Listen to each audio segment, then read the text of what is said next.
विद्यार्थी मित्रांनो, या ठिकाणी क्वेश्चन दिलेला आहे, खालीलपैकी कोणती संख्या परिमेय नाही। याचा अर्थ आहे खालीलपैकी कोणती संख्या रॅशनल नंबर नाही। तर मागच्या व्हिडिओज मध्ये आपण परिमेय संख्या आणि अपरिमेय संख्या दोघांमधला फरक आपण पाहिला होता। परिमेय 1/2 हे कोण आहे? परिमेय संख्या आहे। 0 सुद्धा कोण आहे? परिमेय संख्या आहे। 4 कोण आहे? परिमेय आहे। -4 कोण आहे? परिमेय संख्या आहे। आपण मागच्या व्हिडिओज मध्ये पाहिलं की दशांश रूपांपैकी परिमेय संख्या कोणत्या आहेत? जर एखादा दशांश रूप एका डिजिट पर्यंत येऊन जर थांबलेला असेल, टर्मिनेट असेल, त्याचा खंडित असेल, त्याला सुद्धा आपण परिमेय संख्या म्हणतो। त्याचबरोबर एखादी संख्या या ठिकाणी दशांश रूपामध्ये आहे 4.38 बार, याचा अर्थ काय आहे की ही अखंडित संख्या आहे। अखंडित संख्या सुद्धा कोण असतात? परिमेय संख्या म्हणून ओळखल्या जातात। मग सर अपरिमेय संख्या कोणत्या आहे?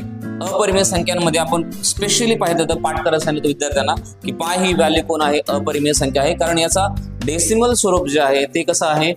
अखंडित स्वरूपाचं आहे आणि काय आहे ते म्हणजे थांबत नाही, रिपीट होत नाही, ते वेगवेगळ्या संख्या घेऊन येत आहे। त्याचबरोबर √2 ची व्हॅल्यू जर काढण्याचा प्रयत्न केला, त्याचं वर्गमूळ काढता येत नाही, याचा अर्थ ती सुद्धा कोण आहे? अपरिमेय संख्या म्हणून ओळखली जाते। 3.14 हा टर्मिनेटिंग आहे, याचा डेसिमल दशांश रूप जे आहे ते कसं आहे? खंडित आहे, म्हणजे हे परिमेय संख्या आहे। त्याचबरोबर ऑप्शन नंबर 4 मध्ये पाय आणि √2 ह्या दोन्ही काय आहेत? अपरिमेय, म्हणजे ही अपरिमेय आहे, ही अपरिमेय आहे, ही परिमेय आहे। सो त्यांनी विचारले खालील कोणती संख्या परिमेय नाही? परिमेय नाही म्हणजे ही एक परिमेय नाही आणि ही सुद्धा कशी आहे? परिमेय नाही, म्हणजे तुमचं पाय आणि √2 या दोन संख्या परिमेय नाहीत।